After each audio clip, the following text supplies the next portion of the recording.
There are so many misconceptions about aging, it's hard to pick one.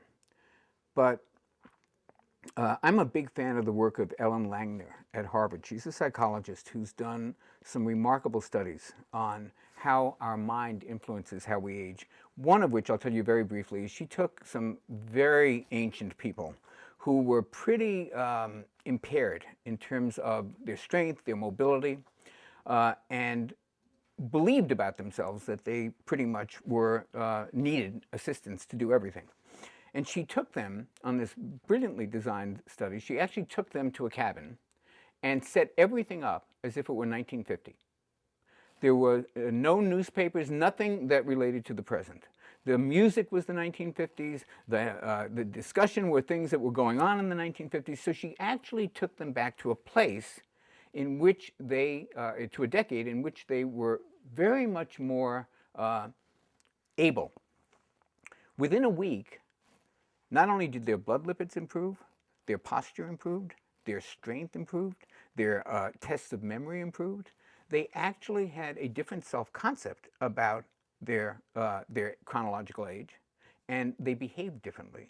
And their measurable, the things that you could measure, like blood lipids and strength and mobility, had actually improved.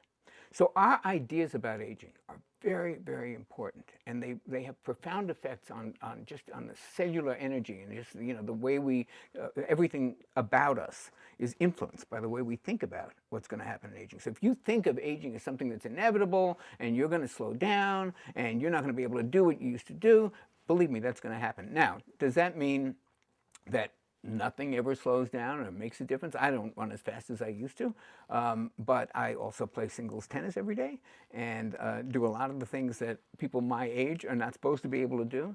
And I think that when you stay active and you stay engaged and you stay involved and you look forward to things, you send a different message to every cell in your body about what's going on and what you're capable of doing. So I'd say, number one with a bullet, stop believing everything everyone told you about how you need to age.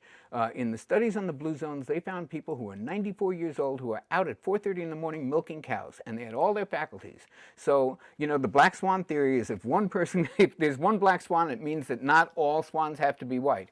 So I actually really do believe that our attitudes and our belief systems have profound effects on how we age. And when we can change that and make it more optimistic, more forward-looking, more engaged, we do a tremendous service to ourselves and to our communities, and we do a lot to combat aging.